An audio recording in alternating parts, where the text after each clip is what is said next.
In this video, brewing white tea, I will show you 4 different methods to prepare white tea so that you can choose the best one for your tea moments.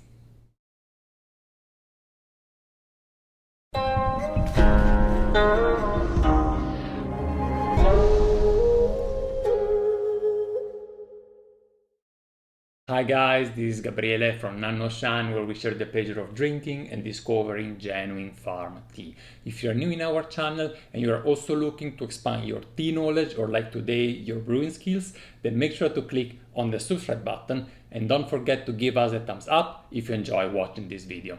Today we speak about white tea. And why do we do so? We do so because we haven't done many videos about white tea. There was one in which we explained, was myself together with Elsa, we explain the different types of white tea all around the world, and today we want more to focus on the brewing. And we want to focus on the brewing because I did just some search online, actually on YouTube, and I found that there is a little bit of misinformation about preparing white tea. I have read things like white tea is similar to green tea and therefore have to be brewed accordingly. Or for example, white tea is a delicate tea, so you cannot brew it at a very high temperature.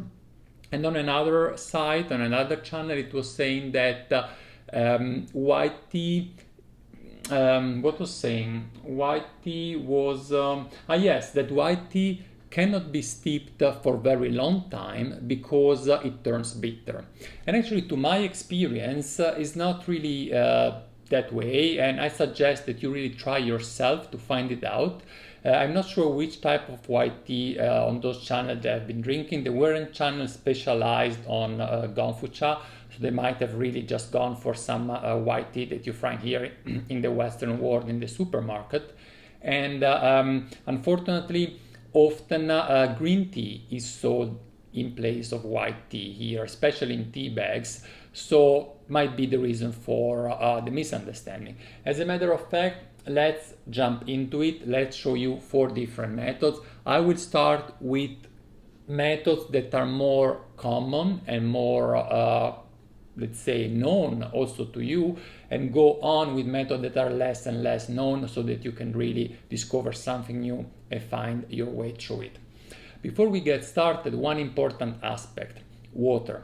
White tea, especially very young white tea, has a kind of subtle aroma, definitely a subtle aroma, and if it's very young, also a light body.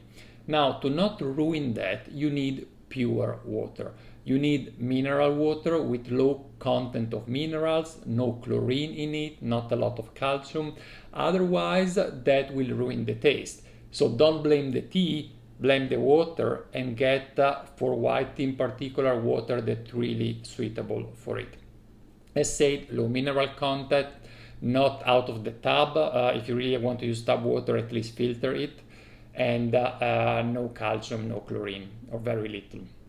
All right, the first method actually is the one that I have set up here, and is the standard Western method actually. So I have a teapot that contain about half a liter of water, and for half a liter of water we use 6 grams of tea. Now actually I have here about 400 milliliters, so I have a little bit less than 5 grams of leaves here on my side. This is a Baimudan 2012 out of a pressed cake, so it's already an aged white tea that is very suitable for this brewing method. And for those of you that are really into Gongfucha, and if you know what I'm talking about, then don't disregard this method as a secondary method. It's very suitable for white tea, and I really like it a lot. So what you do, you just put your tea in your pot, very easy. I already warmed up this pot because it's very heavy and I cannot even touch it, it's very hot. So, and I boil my water, really boiling temperature, no worries, no need to go really very low temperature. And then I simply will fill it and steep it for about 4 to 5 minutes, and the tea is done. And so I will have a tea that accompany me through this video while I'm explaining you all the other methods. And by the way, we are really speaking here about whole leaf, not of tea bag. It's really hand-picked tea. If you go for tea bags, you have to use other ratio. You cannot use so much leaves, like here, 6 grams. Otherwise, for half a liter, otherwise you would ruin the tea. Get a taste that would be too intense. Alright, so that's the way I'm doing it. I will let him steeping, and then when I pour it out, I will filter it so that I don't get, hopefully I remember to filter it, so that I don't get any tea powder and pieces of leaves in my glass. Alright, then which is the second method? The second method is also a method that some of you definitely know, and is Gongfucha. Now for Gongfucha, you can use a Gaiwan, you can use an Ishin teapot. Both are very good for white tea. And as far as concern water temperature, also in this case, don't be afraid of high temperature. 90 degrees is fine, 100 degrees is fine. I would just be careful for very, very fresh green tea, in particular if it is a silver needle by Hao Ingen. In that case, you want to go a little bit lower. And otherwise, no problem. You can follow the direction that we have on our website, where there is tables that show you indication or instruction for steeping with this method, the Western method, and in the Gaiwan. And we made also a video about how much tea for Gongfucha, where we present 2 or actually 3 different possibilities of water to tea ratio and steeping time, just for your reference, so I won't repeat myself here. So we said we have the Western method, here we go. We have the Gongfucha method in the Gaiwan and in Ishin. Which other method we have? Another method that some of you for sure know is cold brewing, and cold brewing is also very suitable for white tea. Why? Because white tea is a staple tea. It's a tea which has usually a good body after a few years of aging. It never have a very high aroma. It's not comparable with very aromatic oolong or even very aromatic black tea. It's more of a subtle aroma. And when you do cold brewing, you really enhance those aromatic aspects. So you get a cup that is even more aromatic than usual, a little bit thinner. You have some of the body compound that do not dissolve in water, but very, very pleasant. And certainly good for summer, but personally, I also use it in the in-between season, in particular after sport or even while doing sport. Very refreshing. So, how to do that?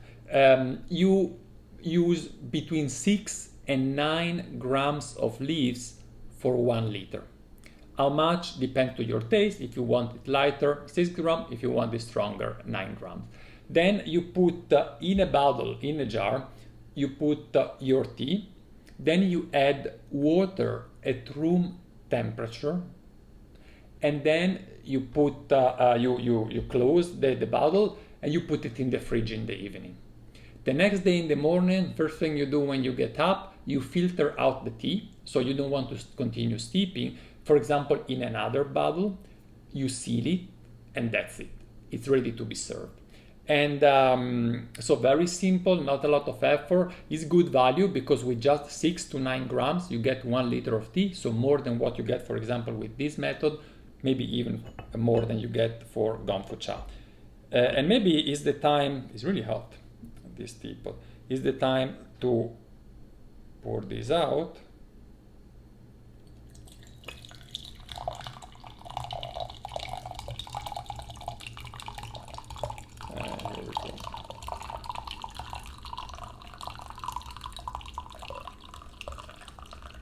And I have my brew.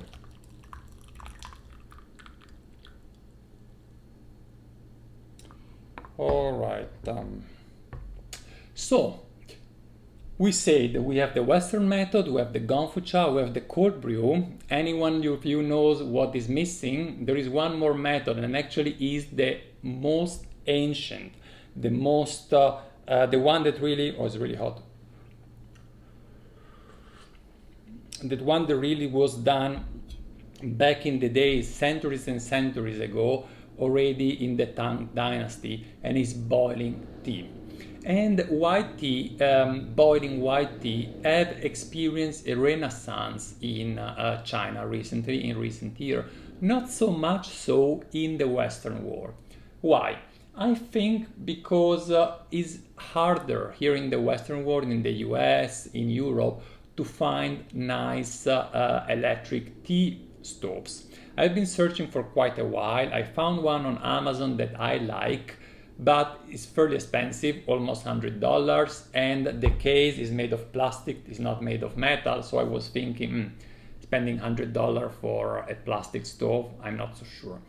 But in China there are many of those, and really even made just for boiling tea. And also there are particular teapot that serve the purpose. In fact, what you need actually for this method is simply an electric stove, and at the very end you can use also the one that you have in the kitchen, but if you have a small, a portable one, you can put it on the table and you can use it while you do something else, or you don't have to stand in the kitchen.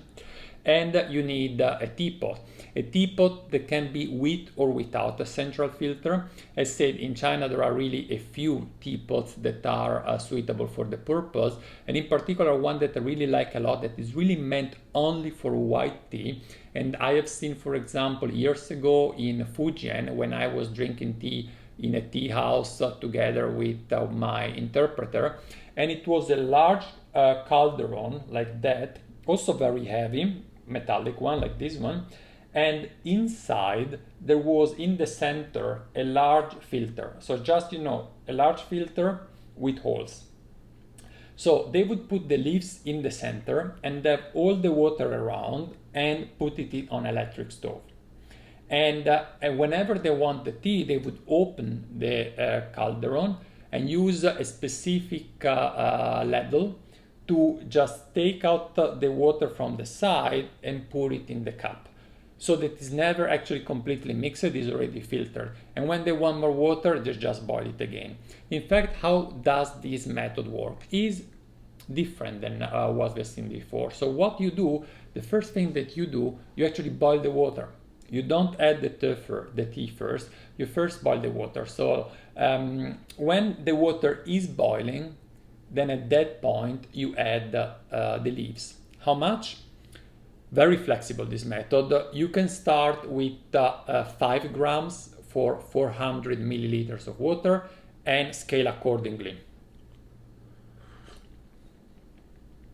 So if you have a large pot with let's say 800 milliliters, you go for 10 grams. Then when the water is boiling and you put the leaves in, the water stops boiling. So just wait that it boils again, and as soon as it boils again, you turn it off and you wait that stop boiling. Once stop boiled, you can pour out the tea. You don't pour out all the tea like I did here. You just take your small cup, you fill the cup, you serve your guest, and all the rest remain inside but is no more heated. When you want to drink it again, you simply turn on the stove, you wait that it boils, you boil it for 1 minute, and then you turn it off again. You don't want to boil it very dynamically, let's say, it's just a slightly simmering of the water.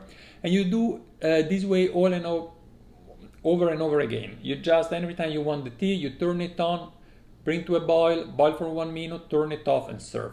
And it's a method that's very flexible. You can for example, when you want more taste after a while that you have been steeping, you can add fresh leaves. No need to remove the previous one, especially with white tea, really just add the new one, and that's fine. So it's really flexible. It's important then when you, for example, refill water, just have always some of the previous water inside. Don't wait that all the water goes down before refilling with water, otherwise the taste of the first brew would be too light.